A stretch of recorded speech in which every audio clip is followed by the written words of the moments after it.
Magandang araw mga lalabs. Ayan, kagigising ko lang dito mga lalabs at napasarap ang aking pagtulog kaya tinanghali ako ng gising.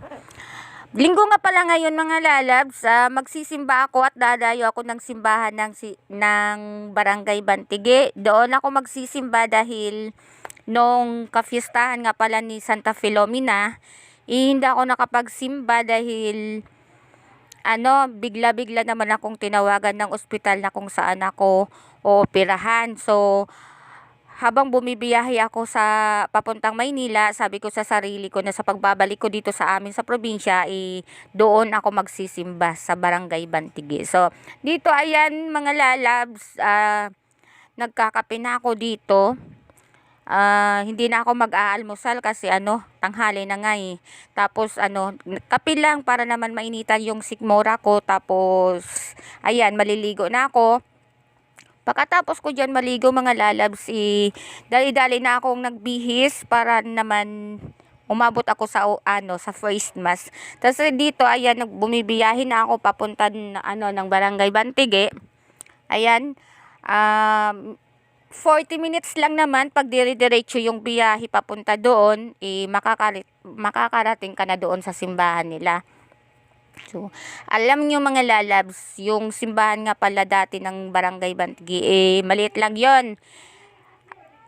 Sa tuwing kafiestahan ni Santa Filomena, madaming dumadayo doon. Madaming dibuto kasi nga naghihimala nga yan si Santa Filomena. Kaya yon, pinalakihan ng Barangay Bantige yung simbahan nila. So ngayon, sobrang laki na po. Halos napupuno yung simbahan tuwing kafiestahan ni Santa Filomena. So dito ayan, medyo malapit na ako dito sa simbahan nila ng Barangay Bantige. Ayan, malapit na ako dito. Pagdating ko nga dito mga lalabs, dumiretso na ako sa imahe ni Santa Filomena kasi nasa labas lang naman yung imahe ni Santa Filomena. Ayan mga lalabs, natatanaw ko na dito yung simbahan na malaki. Ayan, kasi noon maliit lang talaga ang simbahan dito. Ngayon pinalaki na, kaya tingnan nyo, ayan sobrang laki niyan. Tas sobrang lawak ng yung parang bakuran niya, sobrang lawak niyan. Alam nyo yung yan na dinadaanan ko na yan mga lalabs.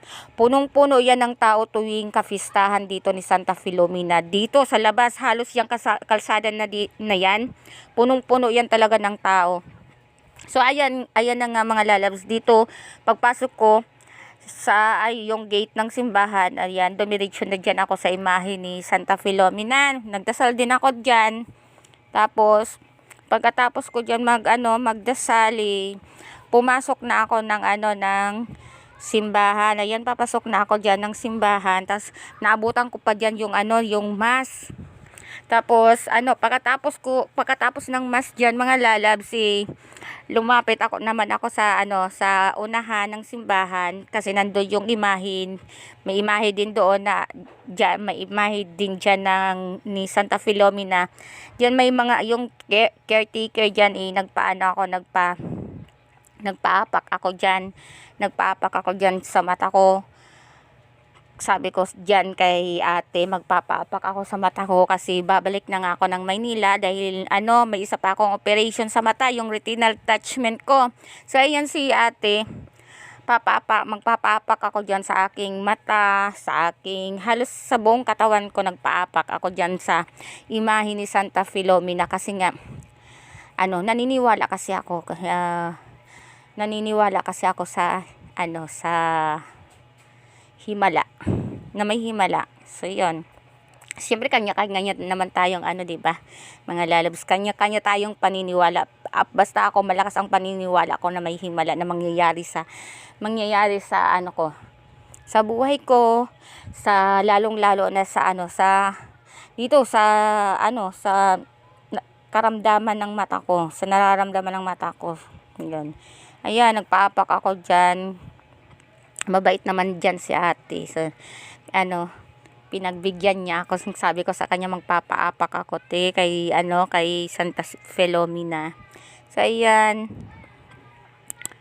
Yan, oh, nakikita nyo naman yan. Yan, nagpapaapak ako. Tapos, habang nagpapaapak ako dyan, sinasabayan ko naman ang pagdarasal, mga lalabs. Kasi, syempre, pag malakas yung paniniwala mo yun, sabayan mo din ng dasal, syempre. Ayan, yan, hinihilot-hilot ako dyan, ni nanay, ni ate. Ayan. Halos buong katawan ko naman yung, pinaapakan ko dyan.